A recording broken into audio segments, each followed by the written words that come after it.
از رخدادهای تالار بیضی کاخ سفید و جدال لفظی بین ترامپ و زلنسکی چند روزی سپری می شود، اما بازار اظهار نظر و تحلیل درباره این رویداد در روسیه و بسیاری از کشورهای غربی همچنان داغ است.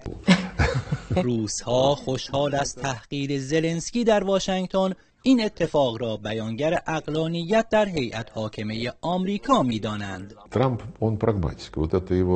وزیر امور خارجه امریکا و مشاور ترامپ کاملا عاقل هستند. در مذاکرات اخیر در عربستان سعودی دو کشور درباره مشکلات به طور جدی بحث کردند. دولت قبلی ایالات متحده ارتباطات را شکست و تحریم‌هایی را ایجاد کرد که باعث صدها میلیارد دلار ضرر شد. سخنگوی ریاست جمهوری روسیه جدال لفظی زلنسکی با ترامپ را نشانه درست بودن مواضع پوتین ارزیابی کرد.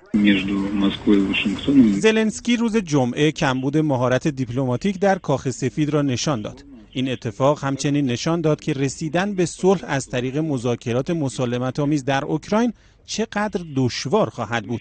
سخنان زلنسکی در کاخ سفید بار دیگر ثابت کرد که پوتین درست می‌گفت و رژیم فعلی کیف صلح نمی‌خواهد. سخنگوی دستگاه سیاست خارجی این کشور هم ضعف رهبران اروپایی در شناخت حقایق را به رخ آنها کشید. اتفاقات واشنگتن یک شکست کامل سیاسی و دیپلماتیک برای رژیم کیف بود. این تحولات همچنین ضعف رهبران اروپایی رو برملا کرد و نشون داد اونا با نادیده گرفتن حقایق همچنان از رئیس دیوانه رژیم نازی اوکراین حمایت می‌کنند. در مقابل اما برخی از تحلیلگران روسی جدال لفظی بین ترامپ و زلنسکی رو نوعی صحنه‌آرایی و بازی سیاسی برای فریب روسیه ارزیابی می‌کنند و در مقابل عده‌ای همصدا با چند مقام آمریکایی به انقضای مدت ریاست جمهوری ولادیمیر زلنسکی اشاره می‌کنند و میگن برای در پیش گرفتن مسیر صلح و آشتی بین روسیه و اوکراین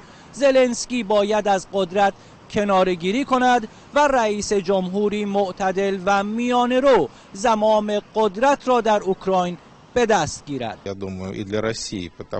من فکر می‌کنم نوعی تقسیم کار بین آمریکا و انگلیس در خصوص مسئله اوکراین صورت گرفته و آنها با ترتیب دادن صحنه مهیج در تالار بیضی کاخ سفید عملیات فریب علیه روسیه را کلید زدند تا مسکو را در موقعیتی قرار دهند که به خواسته‌های واشنگتن تن در دهد. در این صحنه آرایی ترامپ خود را مخالف شدید ادامه جنگ و سیاست‌های زلنسکی نشان می‌دهد و او را تحقیر می‌کند. ساعتی بعد نخست وزیر انگلیس به گرمی از زلنسکی استقبال می‌کند و به او وعده حمایت تمام و کمال از سوی انگلیس و اروپا داده می‌شود. اینها بازی سیاسی است و روسیه باید هوشیار باشد. آنچه روز جمعه در کاخ سفید رخ داد، فارغ از آن که نمایشی سیاسی باشد یا واقعی، حقیقت آن است که دل بستن به حمایت بیگانه، آن هم از نوع آمریکایی و غربیش، سرابی بیش نیست. سید علی دارابی، خبرگزاری صدا و سیما، مسکو.